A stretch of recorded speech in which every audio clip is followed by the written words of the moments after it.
ನಮಸ್ಕಾರ ಆತ್ಮೀಯ ವೀಕ್ಷಕರೇ. ಇಂದಿನ ಈ ವಿಶೇಷವಾಗಿರುವಂಥ ರೀಡಿಂಗಿಗೆ ನಿಮ್ಮೆಲ್ಲರಿಗೂ ಕೂಡ ಸ್ವಾಗತ. ಇವತ್ತಿನ ಈ ಒಂದು ರೀಡಿಂಗಲ್ಲಿ ನಿಮ್ಮ ಪರ್ಸನ್ ನಿಮ್ಮನ್ನು ಯಾವಾಗ ಕಾಂಟ್ಯಾಕ್ಟ್ ಮಾಡ್ಬೋದು, ಸಂಪರ್ಕಿಸಬಹುದು ಅನ್ನೋದನ್ನು ವಿವರವಾಗಿ ಈ ಒಂದು ರೀಡಿಂಗಲ್ಲಿ ತಿಳ್ಕೊಳ್ಳೋಣ. ನೆನಪಿರಲಿ, ಇದೊಂದು ಜನರಲ್ ರೀಡಿಂಗ್ ಆಗಿರುತ್ತೆ. ನಿಮಗೆ ರೆಸೊನೇಟ್ ಆದರೆ ಮಾತ್ರ ಈ ಒಂದು ರೀಡಿಂಗ್ನ ವಾಚ್ ಮಾಡೋದಕ್ಕೆ ಕಂಟಿನ್ಯೂ ಮಾಡ್ತೀರಾ. ಅದರ್ವೈಸ್ ನೀವು ಪರ್ಸ್ನಲ್ ರೀಡಿಂಗ್ನ ಬುಕ್ ಮಾಡ್ಕೊಳ್ಬಹುದು. ಹಾಗೆ ಯಾರೆಲ್ಲ ಈ ಒಂದು ಚಾನಲ್ನ ಸಬ್ಸ್ಕ್ರೈಬ್ ಮಾಡ್ಕೊಳ್ತಾ ನನ್ನ ಜೊತೆ ಕನೆಕ್ಟ್ ಆಗ್ತಿದ್ದೀರಾ, very good. You are really blessed. So ಪ್ರತಿಯೊಬ್ಬರು ಕೂಡ ನನ್ನ ಜೊತೆಗೆ ಕನೆಕ್ಟ್ ಆಗಿ, ಯಾರೆಲ್ಲ ಸಬ್ಸ್ಕ್ರೈಬ್ ಮಾಡ್ಕೊಳ್ದೇ ಯೋಚನೆ ಮಾಡ್ತಾ ಇದ್ದೀರಾ, ಸಬ್ಸ್ಕ್ರೈಬ್ ಆಗಲೋ ಬೇಡವೋ, ಇದರಿಂದ ನಂಗೆ ಏನು ಯೂಸ್ ಇದೆ ಅಂಥೇಳಿ ನೀವೇನಾದರೂ ಯೋಚನೆ ಮಾಡ್ತಾ ಇದ್ರೆ, ಮೊದಲನೇದಾಗಿ ಚಾನಲ್ನ ಸಬ್ಸ್ಕ್ರೈಬ್ ಮಾಡ್ಕೊಳ್ಳಿ. ಸ್ವೀಟನ್ನ ತಿಂದಾಗ ಮಾತ್ರನೇ ಅದರ ಸಿಹಿ ನಿಮಗೆ ಗೊತ್ತಾಗುತ್ತೆ. ಆ ಸ್ವೀಟನ್ನು ಇಟ್ಕೊಂಡು ನೋಡ್ತಾ ಇದ್ರೆ ನಿಮಗೆ ಅದರ ಸಿಹಿ ಆಗಿರ್ಬೋದು, ಅದರ ಒಂದು ರುಚಿ ಆಗಿರ್ಬೋದು ನಿಮಗೆ ಗೊತ್ತಾಗೋದಿಲ್ಲ ಅಲ್ವಾ? ಅದೇ ರೀತಿಯಾಗಿ ಈ ಹೀಲಿಂಗ್ ಪವರ್ ಅನ್ನುವಂಥದ್ದು ಇದು ಕೇವಲ ಬರೀ ರೀಡಿಂಗ್ ಮಾತ್ರ ಆಗಿರೋದಿಲ್ಲ, ಒಂದು ಹೀಲಿಂಗ್ ಎನರ್ಜಿ ಕೂಡ ಆಗಿರುತ್ತೆ. ಸೊ ಹಾಗಾಗಿ ಚಾನಲ್ನ ಸಬ್ಸ್ಕ್ರೈಬ್ ಮಾಡಿಕೊಂಡು ನನ್ನ ಜೊತೆಗೆ ಕನೆಕ್ಟ್ ಆಗಿ. Okay, thank you so much. ಹಾಗೆ ನಿಮ್ಮ ಮನಸ್ಸಲ್ಲಿರುವಂತಹ ವ್ಯಕ್ತಿ, ನಿಮ್ಮ ಪ್ರೀತಿ ಪಾತ್ರರು, ಅಥವಾ ನೀವು ಯಾರ ಕರೆಗೋಸ್ಕರ ಕಾಯ್ತಾ ಇದ್ದೀರಲ್ವಾ, ಅವ್ರು ಮತ್ತೆ ನಿಮ್ಮ ಜೀವನಕ್ಕೆ ಯಾವಾಗ ಮರಳಬಹುದು ಅನ್ನೋದನ್ನು ಈ ಒಂದು ರೀಡಿಂಗಲ್ಲಿ ಕಂಪ್ಲೀಟ್ ಆಗಿ ತಿಳ್ಕೊಳ್ಳೋಣ. ನಿಮ್ಮ ಮುಂದೆ ಇಲ್ಲಿ 3 ಫೈಲ್ಗಳಿದೆ, ನಿಮ್ಮ ಮುಂದೆ 3 ಚಿತ್ರಗಳಿದೆ ಅಲ್ವಾ. ನಿಮ್ಮ ಮನಸ್ಸಿಗೆ ಯಾವುದು ತುಂಬ ಹತ್ತಿರ ಅನ್ನಿಸ್ತಾ ಇದೆ ಆ ಚಿತ್ರವನ್ನು ಆಯ್ಕೆ ಮಾಡ್ಕೊಳ್ಳಿ. ಕಣ್ಮುಚ್ಚಿ ನಿಮ್ಮ ಪರ್ಸನ್ ಅಥವಾ ನಿಮ್ಮ ಪ್ರೀತಿಯ ಎನರ್ಜಿಯನ್ನು ಫೀಲ್ ಮಾಡ್ತಾ ಯೂನಿವರ್ಸಿಗೆ ಥ್ಯಾಂಕ್ಫುಲ್ ಆಗಿ, ಗ್ರೇಟ್ಫುಲ್ ಆಗಿರಿ. ಥ್ಯಾಂಕ್ ಯು ಸೋ ಮಚ್ ಅಂತ ಮನಸ್ಸಲ್ಲೇ ಗ್ರ್ಯಾಟಿಟ್ಯೂಡ್ನ ಹೇಳಿ. ಈ ಒಂದು ರೀಡಿಂಗ್ ನಿಮ್ಮವ್ರಿಗೆ ತಲುಪಿಸಿದ್ದಾರೆ ಯೂನಿವರ್ಸ್ ಅಂತ ಹೇಳಿದ್ರೆ ಒನ್ ಬ್ಲೆಸ್ಸಿಂಗ್ಸ್ ಅಂತಲೇ ಅಲ್ವಾ ಅರ್ಥ. ಸೊ ಹಾಗಾಗಿ ಯೂನಿವರ್ಸಿಗೆ ಥ್ಯಾಂಕ್ ಯು ಹೇಳ್ತಾ ಕಾರ್ಡ್ಗಳನ್ನು ಚೂಸ್ ಮಾಡ್ಕೊಳ್ಳಿ, ನಿಮ್ಮ ಪರ್ಸನ್ ನೆನ್ಪು ಮಾಡ್ಕೊಳ್ಳಿ. ಓಕೆ, ಮೊದಲನೇ ಫೈಲ್ ಯಾರು ಮೌನದ ದಾರಿ. ಈ ಒಂದು ಫಸ್ಟ್ ಫೈಲ್ನ ಚೂಸ್ ಮಾಡ್ಕೊಂಡಿದ್ದೀರಾ. ನಿಮ್ಮ ಎನರ್ಜಿಗೆ ಕನೆಕ್ಟ್ ಮಾಡಿದಾಗ ಮೊದಲನೇದಾಗಿ ನಿಮ್ಮ ಪರ್ಸನ್ ಎನರ್ಜಿಯಲ್ಲಿ ಸದ್ಯಕ್ಕೆ ನಿಮ್ಮ ಪರ್ಸನ್ ಆಲೋಚನೆಯಲ್ಲಿ ಗೊಂದಲಗಳು ತುಂಬಾ ಕಾಣಿಸ್ತಾ ಇದೆ ಇಲ್ಲಿ. ಆದರೆ ನಿಮ್ಮ ಮೇಲಿರುವಂತಹ ಗೌರವ ಇನ್ನೂ ಹೆಚ್ಚಾಗ್ತಿರುವಂತಹ ಎನರ್ಜಿ ಕೂಡ ಇದೆ. ನಿಮ್ಮ ಪರ್ಸನ್ ಎನರ್ಜಿ ಕನೆಕ್ಟ್ ಮಾಡಿದಾಗ ನಿಮ್ಮನ್ನ ಕಳ್ಕೊಳ್ಳುವಂತಹ ಭಯದಲ್ಲೂ ಕೂಡ ಇದ್ದಾರೆ. ಆ್ಯಂಡ್ ಆ ಒಂದು ಭಯದ ಎನರ್ಜಿ ಏನಿದೆ, ಇತ್ತೀಚಿನ ದಿನದಲ್ಲಿ ಅದು ಶುರು ಆಗಿರುವಂಥದ್ದು. ನಿಮ್ಮನ್ನು ಕಳ್ಕೊಂಡ್ಬಿಡ್ತೀನಿ ಕಂಪ್ಲೀಟ್ ಆಗಿ ಅನ್ನುವಂತಹ ಒಂದು ಎನರ್ಜಿ ಇತ್ತೀಚಿನ ದಿನದಲ್ಲಿ ಸ್ಟಾರ್ಟ್ ಆಗಿದೆ ಅವರಿಗೆ. ಇಲ್ಲಿ ಸಂಪರ್ಕಿಸುವ ಸಮಯ ಯಾವಾಗ ಇರಬಹುದು ಅಂತ ಚೆಕ್ ಮಾಡಿದಾಗ ಮುಂದೆ ಬರುವಂತಹ 11 ದಿನಗಳು ಅಥವಾ 11 ಗಂಟೆಗಳು, ಕೆಲವೊಬ್ಬರಿಗೆ ಎನರ್ಜಿ ಬರ್ತಿದೆ 11 ಅವರ್ಸ್, 11 ಗಂಟೆಗಳು ಕೂಡ ಎನರ್ಜಿ ಬರ್ತಾ ಇದೆ. ಕೆಲವೊಬ್ಬರಿಗೆ 11 ದಿನಗಳ ಎನರ್ಜಿ ಬರ್ತಾ ಇದೆ. ನೀವು ಅವರಿಂದ ಯಾವುದಾದ್ರೂ ಒಂದು ಸಣ್ಣ ಸುಳಿವು ಅಥವಾ ಒಂದು ಸಂದೇಶವನ್ನು ನಿರೀಕ್ಷೆ ಮಾಡಬಹುದು ಅನ್ನುವಂತಹ ಒಂದು ಎನರ್ಜಿ ಸ್ಟ್ರಾಂಗ್ ಆಗಿ ಬರ್ತಾ ಇದೆ. ಓಕೆ, ಅರ್ಥ ಮಾಡ್ಕೊಳ್ಳಿ. ಒಬ್ಬ ವ್ಯಕ್ತಿ ಇರ್ತಾನೆ, ತುಂಬ ಪ್ರೀತಿ ಮಾಡ್ತಾ ಇರ್ತಾನೆ ಅವರ ಪರ್ಸನ್ನ. ಓಕೆ, ಅವರಿಬ್ಬರ ಮಧ್ಯೆ ಏನೋ ಒಂದು ಮಿಸ್ಅಂಡರ್ಸ್ಟ್ಯಾಂಡಿಂಗ್ ಬಂದು ಜಗಳ ಆಗಿ ಇಬ್ಬರು ಮಾತು ಬಿಟ್ಕೊಂಡಿರ್ತಾರೆ. ಈ ವ್ಯಕ್ತಿ ಅವರ ಪರ್ಸನ್ ಏನಿರ್ತಾರೆ ಅವರಿಗೋಸ್ಕರ, ಅವರ ಮೆಸೇಜಿಗೋಸ್ಕರ ತುಂಬ ಕಾಯ್ತಾ ಇರ್ತಾರೆ.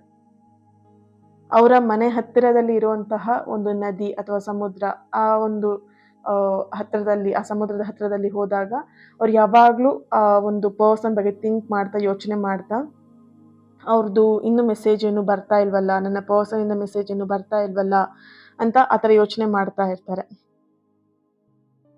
ಆದರೆ ಸಮುದ್ರದ ಬಳಿ ಕೂತ್ಕೊಂಡು ಅವ್ರು ಆ ರೀತಿ ಯೋಚನೆ ಮಾಡ್ತಾ ಇರಬೇಕಿದ್ರೆ ಒಬ್ಬ ವಯಸ್ಸಾಗಿರುವಂತಹ ಅಜ್ಜ ಬರ್ತಾರೆ. ಅಜ್ಜ ಬಂದ್ಬಿಟ್ಟು ಕೇಳ್ತಾರೆ, ಯಾಕೆ ನೀನು ದಿನ ಬರ್ತೀಯಾ, ಈ ಅಲೆಗಳನ್ನ ನೋಡ್ತೀಯಾ, ಏನೋ ಚಿಂತೆ ಮಾಡ್ತಾ ಇರ್ತೀಯಾ, ಬೇಸರದಲ್ಲಿದ್ದೀಯಾ, ಯಾಕೆ, ಏನಾಯಿತು ಅಂತ ಕೇಳ್ತಾರೆ. ಅದಕ್ಕೆ ಅವ್ನು ಹೇಳ್ತಾನೆ, ನಾನೊಂದು ವ್ಯಕ್ತಿನ ತುಂಬ ಪ್ರೀತಿ ಮಾಡ್ತಾ ಇದ್ದೆ. ಹುಡುಗ ಆಗಿರ್ಬೋದು, ಹುಡುಗಿ ಆಗಿರ್ಬೋದು, ಓಕೆನಾ. ಸೊ ನಾನೊಂದು ವ್ಯಕ್ತಿನ ತುಂಬ ಪ್ರೀತಿ ಮಾಡ್ತಾ ಇದ್ದೆ. ಅವರು ನನ್ನ ಪ್ರೀತಿನ ಮರ್ತಿದ್ದಾರೆ ಅಂತ ಅನ್ನಿಸ್ತಾ ಇದೆ ನನಗೆ ಅಂತ ಹೇಳಿಬಿಟ್ಟು ಆ ಅಜ್ಜನಲ್ಲಿ ಹೇಳ್ಕೊಳ್ತಾನೆ. ಅಲ್ಲಿ ಆ ಒಂದು ಅಜ್ಜ ನಗಾಡಕ್ಕೆ ಶುರು ಮಾಡ್ತಾರೆ. ನೀನು ಡೈಲಿ ಈ ಒಂದು ಸಮುದ್ರ ಹತ್ರ ಬಂದ್ಬಿಟ್ಟು ನಿಂತ್ಕೊಂಡು ನೀನು ಫೀಲ್ ಮಾಡೋದು, ಬೇಜಾರು ಮಾಡ್ಕೊಳ್ಳೋದನ್ನ ನಾನು ಯಾವಾಗಲೂ ನೋಡ್ತಾ ಇರ್ತೀನಿ, ಗಮನಿಸ್ತಾ ಇರ್ತೀನಿ. ನೋಡು, ಈ ಅಲೆಗಳ ಹಿಂದೆ ಬಂದು ಹಿಂದೆ ಸರಿದು ಹೋಗುತ್ತಲ್ವಾ? ನೀನು ನೋಡಿರ್ತೀಯ, ಪ್ರತಿನಿತ್ಯ ನೋಡ್ತಾ ಇರ್ತೀಯ. ಅಲೆಗಳು ಬರುತ್ತೆ ಹಿಂದೆ ಮತ್ತೆ ಸರಿದು ಹೋಗ್ತಾ ಇರುತ್ತೆ ಅಲ್ವಾ? ಇಲ್ಲಿ ಅರ್ಥ ಮಾಡ್ಕೊ, ಆ ಒಂದು ಅಲೆಗಳು ಜೋರಾಗಿ ಬರ್ತಾ ಇದೆ ಅಂದರೆ ಮುಂದೆ ವೇಗವಾಗಿ ಬರ್ತಾ ಇದೆ ಅಂತ ಹೇಳಿದ್ರೆ ದಡವನ್ನ ಸೇರೋದಕ್ಕೆ ಬರ್ತಾ ಇರತ್ತೆ. ನಿನ್ನ ಪ್ರೀತಿನೂ ಅಷ್ಟೇನೆ. ಈಗಿನ ಈ ಒಂದು ಮೌನ ಮುಂದೆ ಬರುವಂತಹ ದೊಡ್ಡ ಸಂಭ್ರಮದ ಒಂದು ಮುನ್ಸೂಚನೆನ ಕೊಡ್ತಾ ಇದೆ. ಈ ಒಂದು ಸ್ಟೋರಿ ಏನ್ ನಾನು ಹೇಳ್ದೆ, ಈ ಸ್ಟೋರಿಯಲ್ಲಿ ನಿಮ್ಮ ಸಂಬಂಧದಲ್ಲೂ ಕೂಡ ಈಗಿನ ಒಂದು ಮೌನ ಶಾಶ್ವತವಾಗಿಲ್ಲ. ನೀವಿಬ್ರು ಏನು ನೋ ಕಾಂಟ್ಯಾಕ್ಟ್ ಸಿಚುವೇಶನ್ ಅಲ್ಲಿ ಇದ್ದೀರಾ ಅಥವಾ ಸಪರೇಷನ್ ಅಲ್ಲಿ ಏನಿದ್ದೀರಾ, ಈ ಒಂದು ಸಂಬಂಧ ಈ ಒಂದು ಮೌನ ಯಾವುದೇ ಕಾರಣಕ್ಕೂ ಶಾಶ್ವತವಾಗಿರಲ್ಲ. ಆ ಅಲೆಗಳು ಬಂದು ಹೋಗಿ ಮಾಡ್ತಾ ಇರತ್ತೆ ಅಲ್ವಾ? ಬರ್ಬೇಕಿದ್ರೆ ಅದೆಷ್ಟು ರಭಸವಾಗಿ ವೇಗವಾಗಿ ಬರುತ್ತೆ. ಯಾಕೆ ಬರುತ್ತೆ? ದಡವನ್ನ ಸೇರ್ಬೇಕು ಅನ್ನುವಂತಹ ಒಂದು ಆಸೆಯನ್ನು ಇಟ್ಕೊಂಡೇ ಬಂದಿರತ್ತೆ ಅಲ್ವಾ? ಸೊ ಹಾಗೇನೆ ನಿಮ್ಮ ಪ್ರೀತಿನೂ ಕೂಡ ನಿಮ್ಮ ಪರ್ಸನ್ ಬರಬೇಕು ಅಂತಾನೆ ಇದ್ದಾರೆ. ಬಟ್ ಈ ಒಂದು ಮೌನ ಏನಾಗಿದೆ, ನಿಮ್ಮಿಬ್ರ ಮಧ್ಯೆ ಬಂದಂತಹ ಮಿಸ್ಅಂಡರ್ಸ್ಟ್ಯಾಂಡಿಂಗ್ ಅಥವಾ ಏನೋ ಒಂದು ಮನಸ್ತಾಪದಿಂದ ಈ ರೀತಿಯಾದಂಥ ಒಂದು ಪರಿಸ್ಥಿತಿ ನಿಮ್ಮ ರಿಲೇಶನ್ಶಿಪ್ ಅಲ್ಲಿ ಇದೆ. ಯಾವುದೇ ಕಾರಣಕ್ಕೂ ಚಿಂತೆ ಮಾಡಬೇಡಿ. Don't worry, all is well. ಎಲ್ಲದೂ ಕೂಡ ಸರಿಯಾಗಿ ಆಗತ್ತೆ. ಈ ಮೌನದ ದಾರಿ ಏನಿದೆ ಆದಷ್ಟು ಬೇಗ ಮಾತಿನ ದಾರಿ ಆಗತ್ತೆ. Okay, so thank you so much. ಈ ಒಂದು ಫಸ್ಟ್ ಫೈಲ್ನ ಯಾರು ಚೂಸ್ ಮಾಡ್ಕೊಂಡಿದ್ದೀರಾ ನೀವು ಕಮೆಂಟಲ್ಲಿ ತಿಳಿಸ್ತೀರಾ. ಲವ್ ಅಂತ ಹೇಳಿ 111 ಆ್ಯಡ್ ಮಾಡಿಬಿಟ್ಟು ರೆಡ್ ಹಾರ್ಟ್ ಮಾರ್ಕ್ ಹಾಕಿ ಎನರ್ಜಿನ ಪ್ರತಿಯೊಬ್ಬರು ಕೂಡ ರಿಸೀವ್ ಮಾಡ್ಕೊಳ್ಳಿ. ಯಾರು ಕೂಡ ಮಿಸ್ ಮಾಡ್ಕೊಳ್ಬೇಡಿ. ಓಕೆ, ಎರಡನೇ ಒಂದು ಫೈಲ್ನ ಯಾರು ಚೂಸ್ ಮಾಡ್ಕೊಂಡಿದ್ದೀರಾ, ಸೆಕೆಂಡ್ ಒಂದು ಫೈಲ್ನ ಯಾರು ಚೂಸ್ ಮಾಡ್ಕೊಂಡಿದ್ದೀರಾ, ನಿಮ್ಮ ಎನರ್ಜಿ ಕನೆಕ್ಟ್ ಮಾಡಿದಾಗ ನಿಮ್ಮ ಪರ್ಸನ್ ಎನರ್ಜಿಯಲ್ಲಿ ಅವರು ತಮ್ಮ ಕೆಲಸ ಅಥವಾ ಒಂದು ಕೌಟುಂಬಿಕ ಜವಾಬ್ದಾರಿಯಲ್ಲಿ ಸಿಲುಕೊಂಡಿರುವಂತಹ ಎನರ್ಜಿ ಇಲ್ಲಿ ಬರ್ತಾ ಇದೆ.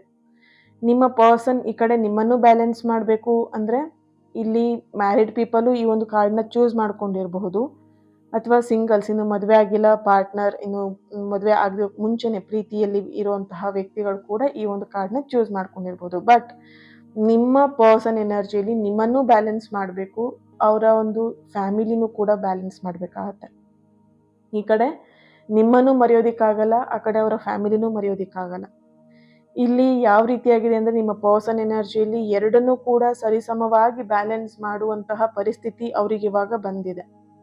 ಇಲ್ಲಿ ಮದುವೆ ಆಗಿರೋಂಥ ನೀವೇನಾದರೂ ಈ ಒಂದು ಫೈಲ್ನ ಚೂಸ್ ಮಾಡ್ಕೊಂಡು ರೀಡಿಂಗ್ ನೋಡ್ತಾ ಇದ್ದೀರಾ ಅಂತ ಹೇಳಿದ್ರೆ, ನಿಮ್ಮ ಹಸ್ಬೆಂಡ್ ಆಗಿರ್ಬೋದು ಅಥವಾ ನಿಮ್ಮ ವೈಫ್ ಆಗಿರ್ಬೋದು, ಅವರಿಗೆ ಫ್ಯಾಮಿಲಿಯ ಜವಾಬ್ದಾರಿ ಅವ್ರ ಮೇಲೆ ಇರೋದ್ರಿಂದ ಅವರ ಫ್ಯಾಮಿಲಿ ಎಲ್ಲೋ ಒಂದು ಕಡೆ ಅವರನ್ನು ಕಟ್ ಹಾಕ್ತಾ ಇರ್ಬೋದು. ನೀನು ಇಲ್ಲಿ ಫ್ಯಾಮಿಲಿ ಬಗ್ಗೆ ಜವಾಬ್ದಾರಿ ತಗೋ, ನೀನು ಬರೀ ಸಂಸಾರ, ನಿನ್ನ ಹೆಂಡತಿ ಮಕ್ಕಳು ಅಂತ ಹೇಳಿ ನೋಡ್ತಾ ಇದ್ರೆ ನಮ್ಮನ್ನು ನೋಡೋದು ಯಾರು, ಈ ಥರದ ಅವರು ಎಮೋಷ್ನಲ್ ಆಗಿ ನಿಮ್ಮ ಪರ್ಸನ್ಗೆ ಬ್ಲ್ಯಾಕ್ ಮೇಲ್ ಮಾಡ್ತಿರ್ಬೋದು, ಅಥವಾ ಎಮೋಷ್ನಲ್ ಆಗಿ ಎಲ್ಲೋ ಒಂದು ಕಡೆ ಸಮಥಿಂಗ್ ಸ್ವಲ್ಪ ಪೊಸೆಸಿವ್ ಆಗಿನೂ ಅವರ ಪೇರೆಂಟ್ಸ್ ಅವರಿಗೆ ತಲೆಯಲ್ಲಿ ಕೆಲವೊಂದಷ್ಟು ನೆಗೆಟಿವ್ಸ್ನ ತುಂಬ್ತಾ ಇರಬಹುದು ಅಂತಲೂ ಕಾಣಿಸ್ತದೆ. ಇಲ್ಲಿ ನಿಮ್ಮ ಹಸ್ಬೆಂಡ್ ಎನರ್ಜಿ ಕನೆಕ್ಟ್ ಮಾಡಿದಾಗ ಅವರ ಫ್ಯಾಮಿಲಿಯಲ್ಲಿ ಸ್ವಲ್ಪ ಓಲ್ಡ್ ಆಗಿರುವಂಥದ್ದು ಏಜ್ಡ್ ಆಗಿರುವಂತಹ ಪರ್ಸನ್ ಇದ್ದಾರೆ. ಆಲ್ಮೋಸ್ಟ್ ಈಗಿನ ಒಂದು ಜನ್ರೇಷನ್ ನೆಗೆಟಿವ್ಸ್ ಅಟ್ರಾಕ್ಟ್ ಮಾಡೋದು ಅಥವಾ ನೆಗೆಟಿವ್ ಆಗಿ ಜಾಸ್ತಿ ಯೋಚನೆ ಮಾಡೋದು ಈ ಓಲ್ಡ್ ಏಜಿನವರೇ ಆಗಿರ್ತಾರೆ. ಸೊ ಇದು ಎಲ್ಲ ಒಂದು ಕಡೆ ನಿಮ್ಮ ಪರ್ಸನಿಗೆ ತುಂಬ ಪ್ರಭಾವ ಬೀರ್ತಾ ಇದೆ ಅಂತ ಇಲ್ಲಿ ಕಾಣಿಸ್ತಾ ಇದೆ. ಡೋಂಟ್ ವರಿ, ಅವರಿಲ್ಲಿ ಅವ್ರ ಫ್ಯಾಮಿಲಿ ಬಗ್ಗೆ ಗಮನ ತಗೊಂಡಿದ್ದಾರೆ, ಯೋಚನೆ ಮಾಡ್ತಾ ಇದ್ದಾರೆ, ಜವಾಬ್ದಾರಿ ಇದೆ ಅಂತ ಹೇಳಿ ನಿಮ್ಮನ್ನು ಅವರು ಮರ್ತಿಲ್ಲ. ಆ್ಯಕ್ಚುಲಿ ಅವರ ಎನರ್ಜಿ ನಿಮ್ಮನ್ನು ನೋಡ್ಕೊಳ್ಬೇಕು, ಫ್ಯಾಮಿಲಿನೂ ನೋಡ್ಕೊಳ್ಬೇಕು ಅನ್ನೋಂಥ ಮನಸ್ಥಿತಿ ಇದೆ. ಬಟ್ ಎಲ್ಲೋ ಒಂದು ಕಡೆ ಅವರಿಗೆ ಜಾಸ್ತಿಯಾಗಿ ನೋಡ್ಕೊಳ್ಬೇಕಾಗಿರೋದು, ಜಾಸ್ತಿ ಅವರಿಗೆ ಜವಾಬ್ದಾರಿ ಇರೋದು ಫ್ಯಾಮಿಲಿಯ ಒಂದು ಜವಾಬ್ದಾರಿನೇ ಕಾಣಿಸ್ತದೆ. ಯಾಕಂದರೆ ಇವರು ದೊಡ್ಡ ಮಗ ಆಗಿರ್ಬೋದು, ದೊಡ್ಡ ಮಗಳಾಗಿರ್ಬೋದು, ಅಥವಾ ಅವ್ರ ಫ್ಯಾಮಿಲಿಗೆ ಇವರೇ ಎಲ್ಲ ಮಾಡುವಂತಹ ಕೆಲಸ ಕಾರ್ಯಗಳ ಜವಾಬ್ದಾರಿ ಎಲ್ಲ ತಗೊಳ್ಳುವಂಥ ವ್ಯಕ್ತಿ ಇವರೇ ಆಗಿರಬಹುದು. ಸೊ ಹಾಗಾಗಿ ಈ ಥರದ ಎನರ್ಜಿ ಬರ್ತಿದೆ. ಆದರೆ ನಿಮ್ಮ ಪರ್ಸನ್ ಎನರ್ಜಿಯಲ್ಲಿ ರಾತ್ರಿಯ ಸಮಯದಲ್ಲಿ ನಿಮ್ಮನ್ನು ತುಂಬ ನೆನಪು ಮಾಡ್ಕೊಳ್ತಾರೆ. ಅವರಿಗೆ ಹೆಚ್ಚು ನಿಮ್ಮ ನೆನಪು ಕೂಡ ಕಾಡ್ತಾ ಇರತ್ತೆ. ಅವರು ನಿಮ್ಮ ಪರ್ಸನ್ ಎನರ್ಜಿಯಲ್ಲಿ ಕನೆಕ್ಟ್ ಮಾಡಿದಾಗ ಅವರು ತುಂಬ ಭಾವನಾತ್ಮಕವಾಗಿರುವಂಥ ವ್ಯಕ್ತಿ, ತುಂಬ ಫೀಲ್ ಮಾಡ್ಕೊಳ್ತಾರೆ, ಕೆಲವೊಂದು ವಿಷಯಗಳನ್ನ ತುಂಬ ಮನಸ್ಸಿಗೆ ತಗೊಂಡ್ಬಿಡ್ತಾರೆ. ಈ ಥರದ ಒಂದು ಎನರ್ಜಿ ಕೂಡ ಇದೆ ಇಲ್ಲಿ. ಸೊ ಹಾಗಾಗಿ ಭಾವನಾತ್ಮಕವಾಗಿ ನಿಮ್ಮನ್ನು ನೆನಪು ಮಾಡ್ಕೊಳ್ತಿರುವಂತಹ ಒಂದು ಎನರ್ಜಿ ಇದೆ ಇಲ್ಲಿ. ಯಾವಾಗ ಅವ್ರು ನಿಮ್ಮನ್ನು ಕಾಂಟ್ಯಾಕ್ಟ್ ಮಾಡಬಹುದು ಅಂತ ಎನರ್ಜಿ ಚೆಕ್ ಮಾಡಿದಾಗ ಈ ತಿಂಗಳ ಅಮಾವಾಸ್ಯೆ ಅಥವಾ ಪೌರ್ಣಿಮೆಯ ಸಮಯದಲ್ಲಿ ಅಥವಾ ಮುಂದಿನ 3 ವಾರಗಳಲ್ಲಿ ಅವ್ರು ನಿಮ್ಮನ್ನ ನೇರವಾಗಿ ಭೇಟಿಯಾಗುವಂತಹ ಒಂದು ಎನರ್ಜಿ ಕೂಡ ಬರ್ತಿದೆ, ಅಥವಾ ಕರೆ ಮಾಡುವ ಸಾಧ್ಯತೆ ಕೂಡ 100% ಎನರ್ಜಿ ಪಾಸಿಟಿವ್ ಸ್ಟ್ರಾಂಗ್ ಎನರ್ಜಿಲಿ ಬರ್ತಾ ಇರುವಂಥದ್ದು.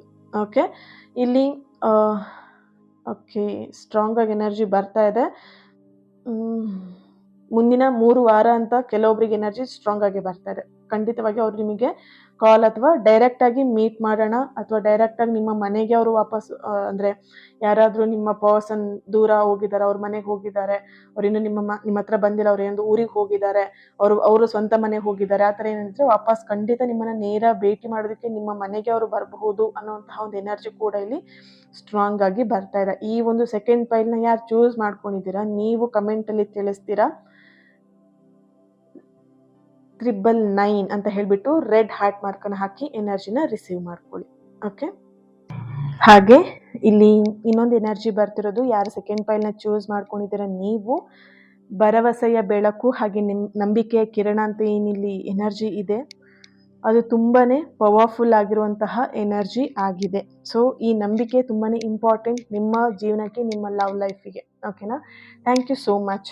ಆ್ಯಂಡ್ ಥರ್ಡ್ ಒನ್, ಯಾರು 3ನೇ ಒಂದು ಕಾರ್ಡ್ ಹೊಸ ಆರಂಭವನ್ನು ಚೂಸ್ ಮಾಡ್ಕೊಂಡಿದ್ದೀರಾ, ಹೊಸ ಉದಯ ಅಲ್ವಾ. ಸೊ ಪಾಸಿಟಿವ್ ಆಗಿರುವಂತಹ ಎನರ್ಜಿ ನಿಮ್ಮ ಈ ಒಂದು ಕಾರ್ಡಲ್ಲಿ ಬರ್ತಾ ಇರುವಂಥದ್ದು. ನಿಮ್ಮ ಪರ್ಸನ್ ಎನರ್ಜಿ ಕನೆಕ್ಟ್ ಮಾಡಿದಾಗ ಇವರು ಹೊಸ ಆರಂಭಕ್ಕೆ ಸಿದ್ಧ ಆಗ್ತಿರುವಂತಹ ಒಂದು ಎನರ್ಜಿ ಬರ್ತಿದೆ. ಹಳೆಯ ಕಹಿ ಘಟನೆಗಳನ್ನು ಮರೆತು ನಿಮ್ಮನ್ನು ಕ್ಷಮಿಸಿ ಅಥವಾ ನಿಮ್ಮಲ್ಲಿ ಅವರೇ ಕ್ಷಮೆ ಕೇಳಿ ಮರಳುವಂತಹ ಹಂಬಲ ಅವರಿಗಿದೆ ಅನ್ನುವಂತಹ ಒಂದು ಎನರ್ಜಿ ಬರ್ತಿದೆ.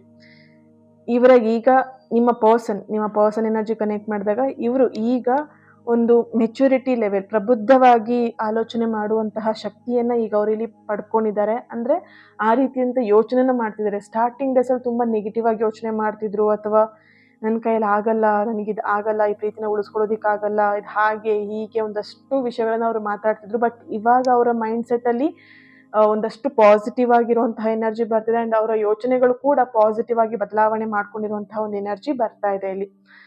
ನಿಮ್ಮ ಈ ಒಂದು 3ನೇ ಕಾರ್ಡ್ನ ಯಾರು ಚೂಸ್ ಮಾಡ್ಕೊಂಡಿದ್ದೀರಾ ಅವ್ರು ನಿಮಗೆ ಯಾವಾಗ ಸಂಪರ್ಕ ಮಾಡಬಹುದು ಅನ್ನೋಂಥ ಎನರ್ಜಿ ಕನೆಕ್ಟ್ ಮಾಡಿದಾಗ ಮುಂದಿನ ಶನಿವಾರ ಅಥವಾ ಮಂಗಳವಾರದ ಒಳಗೆ ಅಥವಾ ಈ ತಿಂಗಳ ಕೊನೆಯ ಭಾಗದಲ್ಲಿ ನೀವು ಅವರಿಂದ ಈ ಒಂದು ಕಾಂಟ್ಯಾಕ್ಟ್ ನಿರೀಕ್ಷೆಯನ್ನ ಮಾಡಬಹುದು. ಅವರಲ್ಲಿ ಬದಲಾವಣೆಗಳು ಕೂಡ ಇನ್ನು ಅವರಲ್ಲಿ ಒಂದಷ್ಟು ಬದಲಾವಣೆಗಳು ಆಗುವ ಸಾಧ್ಯತೆಗಳು ಕೂಡ ಇನ್ನೂ ಕಾಣಿಸ್ತಾ ಇದೆ. ಅಂದ್ರೆ ಇನ್ನೂ ಅವ್ರ ಮೈಂಡ್ ಸೆಟ್ ಅನ್ನ ಸ್ಟ್ರಾಂಗ್ ಮಾಡ್ಕೊಳ್ಳುವಂತಹ ಎನರ್ಜಿ ಇಲ್ಲಿ ಸ್ಟ್ರಾಂಗ್ ಆಗಿ ಬರ್ತಾ ಇದೆ. ಓಕೆನಾ, ಎಸ್, ಇಲ್ಲಿ ಓಕೆ, ನಿಮ್ಮ ಎನರ್ಜಿ ಕನೆಕ್ಟ್ ಮಾಡಿದಾಗ ಒಂದು ಬ್ಯೂಟಿಫುಲ್ ಆಗಿರುವಂತಹ ಸ್ಟೋರಿ ಇಲ್ಲಿ ನೆನಪಾಗ್ತಾ ಇದೆ, ಕತೆ ನೆನಪಾಗ್ತಾ ಇದೆ, ಹೇಳ್ತಾ ಇದ್ದೀನಿ. ಇಬ್ರು ಪ್ರೇಮಿಗಳಿರ್ತಾರೆ. ಅವರಿಬ್ರು ಪ್ರೀತಿಯಲ್ಲಿ ಇರ್ಬೇಕಿದ್ರೆ ಒಂದು ಯೋಚನೆ ಮಾಡಿಬಿಟ್ಟು ಒಂದು ಗಿಡನ ನಮ್ಮ ಪ್ರೀತಿ ವಿಷಯದಲ್ಲಿ ನಾವು ಗಿಡನ ನೆಡೋಣ ಅಂತ ಹೇಳ್ಬಿಟ್ಟು ಪ್ಲಾನಿಂಗ್ ಮಾಡ್ತಾರೆ. ಸೊ ಒಂದು ಗಿಡವನ್ನು ಕೂಡ ಅವರು ನೆಡ್ತಾರೆ. ಓಕೆನಾ, ಗಿಡ ನೆಟ್ಟು ಆದಮೇಲೆ ಚೆನ್ನಾಗಿರುತ್ತೆ, ಅವ್ರ ಪ್ರೀತಿನೂ ಚೆನ್ನಾಗಿರುತ್ತೆ, ಆ ಗಿಡನೂ ಕೂಡ ತುಂಬ ಚೆನ್ನಾಗಿ ಬೆಳೀತಾ ಇರುತ್ತೆ. ಸೊ ಅವರಿಬ್ರಿಗೂ ತುಂಬ ಖುಷಿಯಾಗತ್ತೆ ನಮ್ಮ ಪ್ರೀತಿ ಸ್ಟ್ರಾಂಗ್ ಆಗಿದೆ ಅಂತ ಹೇಳ್ಬಿಟ್ಟು. ಯಾವುದೋ ಒಂದು 3ನೇ ವ್ಯಕ್ತಿಯ ವಿಷಯದಿಂದ ಅವರಿಬ್ರ ಮಧ್ಯೆ ಜಗಳ ಆಗತ್ತೆ. ಅವರಿಬ್ರಿಗೆ ಅಂದರೆ ಸ್ವತಃ ಅವರಿಬ್ಬರೇ ಜಗಳ ಮಾಡ್ಕೊಳ್ಳೋವಂಥದ್ದಲ್ಲ, ಬೇರೆ ಯಾವುದೋ ಒಂದು ವ್ಯಕ್ತಿಗೋಸ್ಕರ ಇವರಿಬ್ರು ಜಗಳ ಆಗಿ ದೂರ ಆಗ್ಬಿಡ್ತಾರೆ. ಆಗ ಅವ್ರು ಏನು ಮಾಡ್ತಾರೆ, ಅವರು ನೆಟ್ಟಿರುವಂಥ ಗಿಡಕ್ಕೆ ಯಾರಾದ್ರೂ ಒಬ್ರು ನೀರು ಹಾಕ್ಲೇಬೇಕಲ್ವಾ. ಅವರು ಪ್ರೀತಿಯ ಸಂಕೇತ ಅಂತ ಹೇಳಿ ನೆಟ್ಟಿರುವಂತಹ ಗಿಡ ಅದು ಅಲ್ವಾ. ಸೊ ಆ ಪ್ರೀತಿ ಸ್ಟ್ರಾಂಗ್ ಆಗಿದ್ದಾಗ ಅದಕ್ಕೆ ಒಂದು ನೀರು ಹಾಕಬೇಕು ಅನ್ನೋಂಥ ಒಂದು ಭಾವನೆ ಅವರಲ್ಲಿ ಬಂದೇ ಬರುತ್ತೆ.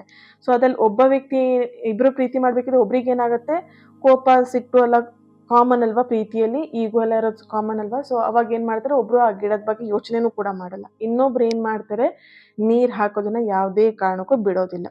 ಓಕೆನಾ, ಸೊ ಪ್ರತಿನಿತ್ಯ ಅದಕ್ಕೆ ಬಂದು ಸ್ವಲ್ಪ ಸ್ವಲ್ಪ ನೀರು ಹಾಕಿಬಿಟ್ಟು ಚೆನ್ನಾಗಿರೋ ಗಿಡವನ್ನು ಇನ್ನೂ ಚೆನ್ನಾಗಿ ಬೆಳೆಸಲಿಕ್ಕೆ ಶುರು ಮಾಡ್ತಾರೆ. ಒಂದಷ್ಟು ವರ್ಷಗಳು ಕಳೆದ ನಂತರ, ಒಂದಷ್ಟು ತಿಂಗಳುಗಳು ವರ್ಷಗಳು ಕಳೆದ ನಂತರ ಆ ಒಂದು ಗಿಡದಲ್ಲಿ ಸುಂದರವಾಗಿರುವಂಥ ಹೂ ಅರಳೋದಕ್ಕೆ ಪ್ರಾರಂಭ ಆಗುತ್ತೆ. ಆಗ ಆ ಹೂ ಅರಳತ್ತಲ್ವಾ, ಆ ಒಂದು ಸಮಯದಲ್ಲಿ ಅವರಿಬ್ರು ಪ್ರೀತಿಯಲ್ಲೂ ಕೂಡ ಮತ್ತೆ ಹೊಸ ಪ್ರಾರಂಭ ಸ್ಟಾರ್ಟ್ ಆಗುತ್ತೆ. ಹೇಗೆ ಅಂತ ಹೇಳಿದಾಗ ಆ ಗಿಡದ ಒಂದು ನೆನಪಿನ ಒಂದು ಫೋಟೋ ಇಮೇಜಸ್ ಏನಾಗುತ್ತೆ ಅವರ ಪರ್ಸನ್ಗೆ ಕಳಿಸ್ತಾರೆ. ನಾವು ನೆಟ್ಟಂತಹ ಗಿಡ ಈಗ ದೊಡ್ಡ ಆಗಿ ಹೂವಾಗಿ ಅದು ಬಿಡ್ತಾ ಇದೆ, ಬಟ್ ನಮ್ಮಿಬ್ರು ಪ್ರೀತಿಯಲ್ಲಿ ನೋಡ್ಬೋದು ಈಗ ಬಿರುಕು ಬಂದಿದೆ, ನಾವು ಇದೇ ಥರನೇ ಸರಿ ಆಗಬಹುದಲ್ವಾ ಅಂತ ಹೇಳಿ ಒಂದು ಪರ್ಸನ್ ಅವರಿಗೆ ಮೆಸೇಜ್ ಮಾಡಿ ಅಥವಾ ಕಾಲ್ ಮಾಡಿ ತಿಳಿಸಿದಾಗ ಅವರಿಗೂ ಕೂಡ ರಿಯಲೈಸೇಷನ್ ಆಗುತ್ತೆ, ಹೌದಲ್ವಾ ಅಂತ ಹೇಳಿದಾಗ ಆ ಪ್ರೀತಿಗೆ ಅವ್ರೇನು ದೂರ ಆಗಿದ್ರು ಪ್ರೀತಿಯಿಂದ, ಸೊ ಮತ್ತೆ ಅವರು ರಿಟರ್ನ್ ಮತ್ತೆ ಒಂದಾಗ್ತಾರೆ. ಹೇಗೆ ಆ ಒಂದು ಗಿಡದಿಂದನೇ ಅವ್ರು ಮತ್ತೆ ಒಂದಾಗ್ತಾರೆ. ಅಲ್ಲಿ ಅರ್ಥ ಆಗ್ಬೇಕಾಗಿರೋದು ಒಂದೇ ವಿಷಯ, ಅಲ್ಲಿ ದೂರ ಆದ ತಕ್ಷಣ ಇಬ್ರು ಕೂಡ ನೀರು ಹಾಕ್ತೀನಿ ಆ ಗಿಡನ ಸಾಯಿಸ್ಬಿಡ್ಬೋದಿತ್ತು ಅಲ್ವಾ? ಅದ್ರಲ್ಲಿ ಒಬ್ರು ಸಿಟ್ಟು ಮಾಡ್ಕೊಂಡು ದೂರ ಹೋದ್ರು. ಇನ್ನೊಬ್ರು ಏನ್ ಮಾಡಿದ್ರು, ತಾಳ್ಮೆಯಿಂದ ವೇಟ್ ಮಾಡ್ತಾ ಆ ಒಂದು ಗಿಡಕ್ಕೆ ನೀರು ಹಾಕ್ತಾ ಆ ಗಿಡವನ್ನೇ ಪ್ರೀತಿ ಮಾಡ್ತಾ ಅವರ ಪ್ರೀತಿಯ ಸಂಕೇತವನ್ನಾಗಿ ಆ ಗಿಡವನ್ನ ಇಟ್ಕೊಂಡಿದ್ರು. ಸೊ ಆ ಗಿಡದಲ್ಲಿ ಹೂ ಬಂದಾಗ ಆ ಫೋಟೋವನ್ನ ಪಿಕ್ನ ತೆಗೆದು ಆ ಇನ್ನೊಬ್ಬ ಪರ್ಸನಿಗೆ ಕಳಿಸಿದಾಗ ಅವ್ರಿಗೆ ಅವಾಗ ರಿಯಲೈಸೇಷನ್ ಆಗುತ್ತೆ, ಓ ಪ್ರೀತಿ ಅಂದ್ರೆ ಈ ತರ ಅಂತ ಹೇಳ್ಬಿಟ್ಟು ಅವ್ರಿಗೆ ರಿಯಲೈಸೇಷನ್ ಆಗುವಂಥದ್ದು. ಓಕೆನಾ? ಇಲ್ಲಿ ಅರ್ಥ ಮಾಡ್ಕೊಳ್ಳಿ, ಇಬ್ರು ಇಲ್ಲಿ ಜಗಳ ಮಾಡ್ಕೊಳ್ಳೋದು ಓಕೆ, ಅದು ಸೆಕೆಂಡ್ರಿ. ಬಟ್ ಆ ಜಗಳದಲ್ಲಿ ತಾಳ್ಮೆಯಿಂದ ವೇಟ್ ಮಾಡೋದು ತುಂಬಾನೇ ಇಂಪಾರ್ಟೆಂಟ್ ಆಗಿರುತ್ತೆ. ಓಕೆ, ಇಲ್ಲಿ ಆ ಒಂದು ಗಿಡಕ್ಕೆ, ಓಕೆನಾ, ಆ ಒಂದು ಗಿಡಕ್ಕೆ ಪ್ರೀತಿಯಲ್ಲಿ ಯಾರು ನೀರು ಹಾಕ್ತಾರೆ ಎಂಬುದು ಮುಖ್ಯ ಅಲ್ಲ, ಆ ಗಿಡ, ಆ ಸಂಬಂಧ ಜೀವಂತವಾಗಿರೋದು ಮುಖ್ಯ ಆಗಿರುತ್ತೆ. ನಿಮ್ಮ ಪ್ರೀತಿಯ ಗಿಡ ಇನ್ನೂ ಜೀವಂತವಾಗಿದೆ, ಅದರಲ್ಲಿ ಶೀಘ್ರವಾಗಿ ಒಂದು ಹೂ ಕೂಡ ಓಕೆನಾ, ಅರಳಲಿದೆ. Okay, S.